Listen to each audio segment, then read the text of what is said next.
Sir నమస్కారం sir. నమస్తే. Sir ఎప్పుడెప్పుడా అని ఎదురు చూస్తున్న 'ప్రభాస్' గారి 'కల్కి' మూవీకి సంబంధించిన ట్రైలర్ అయితే ఇప్పుడు రిలీజ్ అయింది సార్. సో మామూలుగా ఈ సినిమా పైన గానివ్వండి ఎక్స్‌పెక్టేషన్స్ ఓ రేంజ్‌లో ఉన్నాయి. మరి ట్రైలర్ చూస్తే ఆ ఎక్స్‌పెక్టేషన్స్ మించి అనిపిచ్చిందా? మరి ఎలా అనిపిచ్చింది సార్? మీ రివ్యూ ఏంటి ఈ ట్రైలర్ పైన?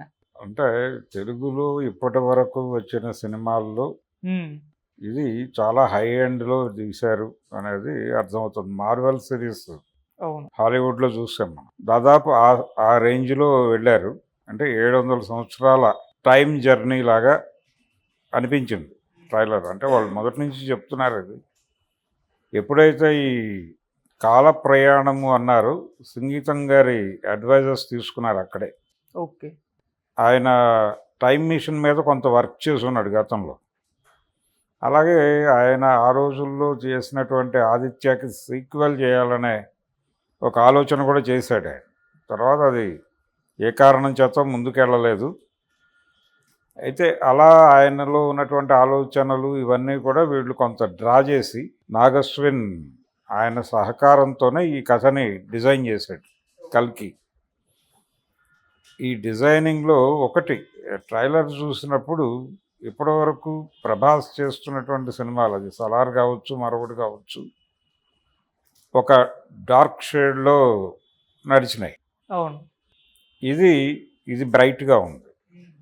ఇది కొంత అతన్ని ఎలివేట్ చేసేటువంటి ఛాన్స్ ఉన్నటువంటి కథ అనేది అర్థమవుతుంది. రెండోది పర్టికులర్గా ఈ ఈ కారుకు సంబంధించిన డిజైను ఇవన్నీ కూడా పిల్లల్ని అట్రాక్ట్ చేసేటువంటి ప్రోగ్రాం. ఆల్రెడీ ఆ తరహా గేమ్స్ వీటిల్లో ఉన్నటువంటి ఆ జనరేషన్ని ఈ సినిమాకి అట్రాక్ట్ చేయటం అనేది తేలికవుతుంది. అమితాబ్ బచ్చన్ గెటప్ ఇవన్నీ ఆల్రెడీ రివీల్ చేశారు. కమల్ హాసన్ని మొదటిసారి ఈ ట్రైలర్లో చూపించారు. అయితే దాని నిడివి తక్కువ, కానీ అతని పాత్ర ప్రభావం చాలా ఉంది సినిమాలో అనేది ఇక్కడ ఈ ట్రైలర్లో చెప్పారు. రెండోది, ఇది ఫస్ట్ పార్ట్ మాత్రమే. దీనికి సీక్వెల్ ఉంది. రెండోది, ఇలాంటి కథలు సిరీస్ చేసినా ఆశ్చర్యపోనక్కర్లేదు. సిరీస్ చేయాలి అనేటువంటి ఒక ఆలోచన కూడా ఉంది వీళ్ళకి. నాగశ్విన్కి ఉంది అది. అంటే తనకి తాను ఈ మార్వెల్ సిరీసెస్ ఇవన్నీ చూస్తూ పెరిగిన జనరేషన్లో నుంచి వచ్చినాడు.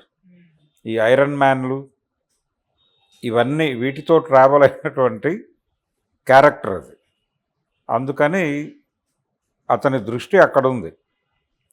ఆ తరహా సినిమా తెలుగు తెర మీద మనం తీయగలమా లేదా అనేదే గోల్ పెట్టుకుని డిజైన్ చేశారు ఇది.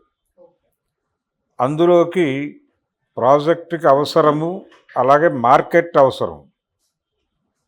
ఆ మార్కెట్ అవసరము అనేది రాజమౌళి గారు ప్రపంచానికి ఒక పెదబాల శిక్ష రాశాడు 'బాహుబలితో'. అంటే మీరు ప్రపంచ మార్కెట్ని ఏం చేసేటప్పుడు ఏ తరహా కథలతో పెడతారు? ప్రధానంగా ఎంటర్టైన్మెంట్ జోనర్లో వెళ్ళాలా, అద్భుత రసంలో ఉండాలి సినిమా. ఈ అద్భుత రసంలో సినిమా ఉండాలి అనేది ఆయన నొక్కి వక్కాణించాడు.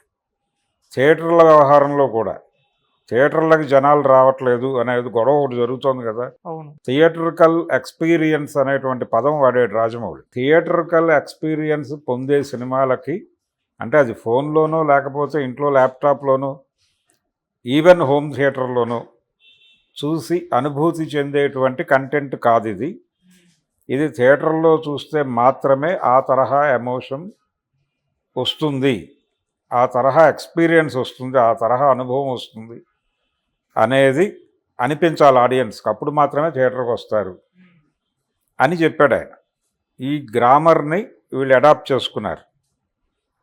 చేసుకుని ఆ రేంజ్లో తీయటంతో పాటు ఈ అద్భుత రసము ప్రధానంగా అన్ని వర్గాల ప్రేక్షకుల్ని థియేటర్కి రప్పించే ప్రయత్నము, మార్వెల్ సిరీస్ రేంజ్లో తెలుగులో ఒక సినిమా చేయగలరు అనేది ప్రూవ్ చేసే పద్ధతిలోనే ఉంది.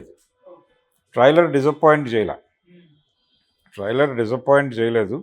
అయితే ఇప్పటివరకు దీని ప్రమోషన్స్కి సంబంధించి ప్రధానంగా ఎక్కువ దృష్టి పెట్టడం లేదు అనే మాట ఒకటి వినిపిస్తోంది. నిజం కూడా అది. అంటే జనాల మనసుల్లో దీని గురించిన ఆలోచనలు ఏమున్నాయనేది పక్కన పెట్టేస్తే బజ్ క్రియేట్ కావడం లేదు అనేటువంటి ఒక అభిప్రాయం చాలామందిలో ఉంది. వీళ్ళు ఇంకా క్యాంపెయినింగ్ మొదలు పెట్టలేదు సినిమా.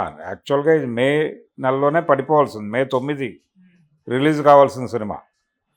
అయితే ఎన్నికలు అలాగే ఐపీఎల్ సిరీస్ వీటన్నిటిని దృష్టిలో పెట్టుకుని దీన్ని వాయిదా వేసుకున్నారు. ఈ వాయిదా వేయటము అనేది ఇంకొంచెం రీచ్ పెంచుతుంది అనే ఉద్దేశంతో ఉన్నాడు ప్రొడ్యూసర్.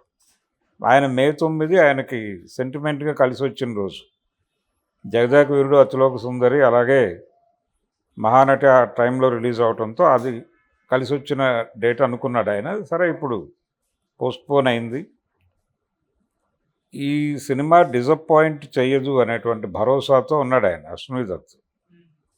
నాగశ్విన్ కూడా అదే భరోసాతో ఉన్నాడు. ఇప్పటివరకు ఎక్కడా తను ఓపెన్ అయ్యి ఒక్క మాట కూడా మాట్లాడలేదు. ఇప్పటివరకు ఈ సినిమాకి సంబంధించిన సీరియస్ ప్రమోషనల్ యాక్టివిటీ మొదలు పెట్టలే వాళ్ళు. ఈ ట్రైలర్తో మేము ఏం చేస్తున్నాం అనేది, అంటే మొన్న యాక్చువల్గా ఆ బుజ్జి ఓపెన్ చేసిన దగ్గర నుంచి ఒక బజ్ క్రియేట్ అయింది. దీన్ని రోపప్ చేసి రిలీజ్ వరకు లాక్కెళ్ళాలి, జనాల్ని ఆ మూడ్లోకి తీసుకెళ్ళి నడిపించాలి, సినిమా థియేటర్కి నడిపించాలి. ఆ నడిపించడానికి తగ్గ స్టఫ్ అయితే ట్రైలర్లో ఉంది.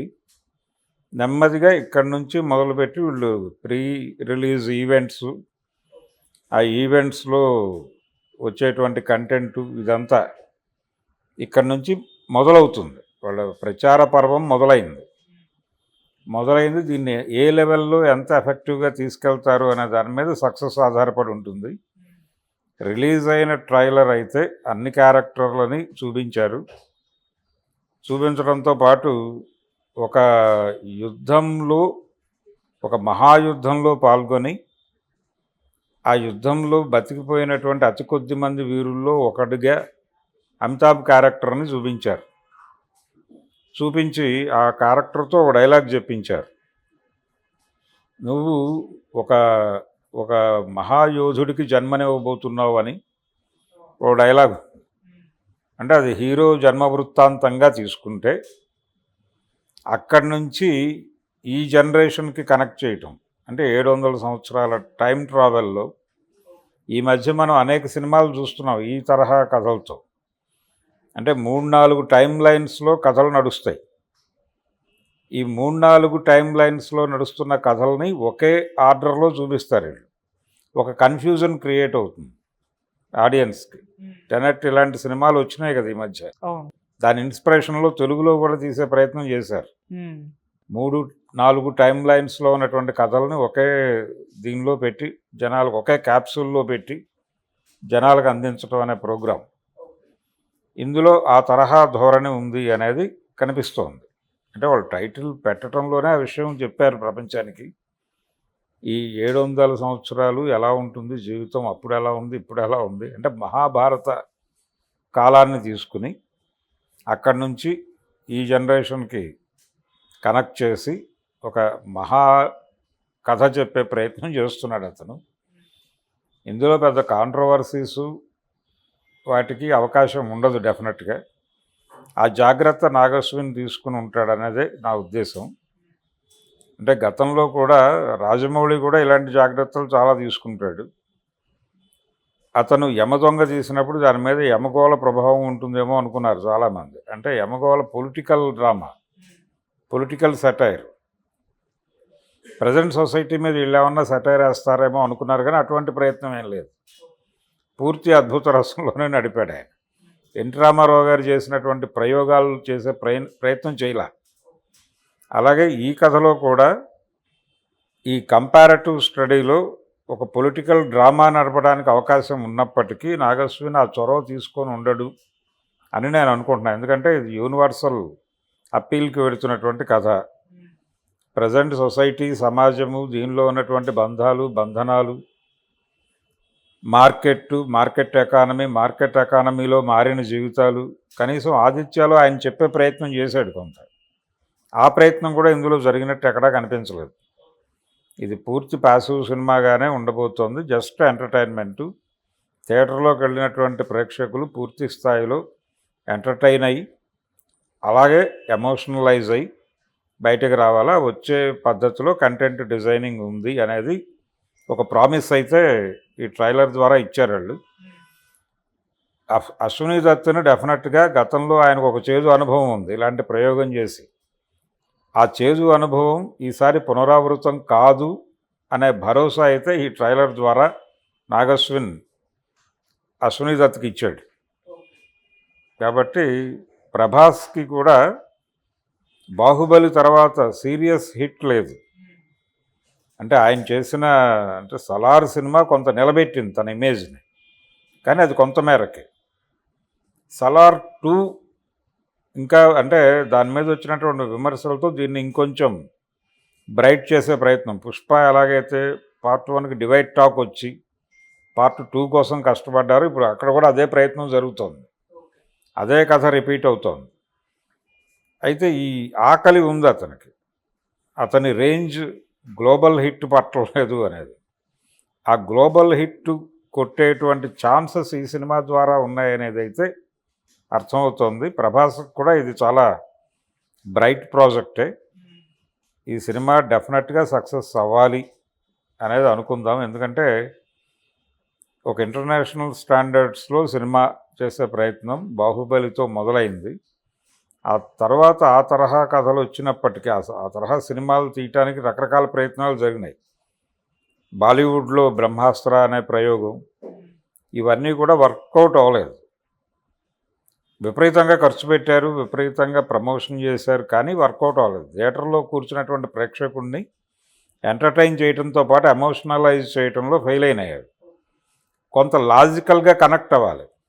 సినిమా ఇల్లాజికల్గా ఉండొచ్చు కాక, మేక్ బిలీఫ్ ప్రాసెస్సే సినిమా అంటే అంటారు, కానీ కొంత లాజిక్ ఉండాలి, సినిమాకి సంబంధించిన లాజిక్ ఉండాలి. ఓకే, ఆ లాజిక్ ఇందులో కనిపిస్తోంది. అది ఎంత ఫ్యాంటసీ సినిమా అయినా కానీ దానికి ఆ ఫ్యాంటసీ లాజిక్ ఉండాలి. Okay. Thank you so much. Thank you.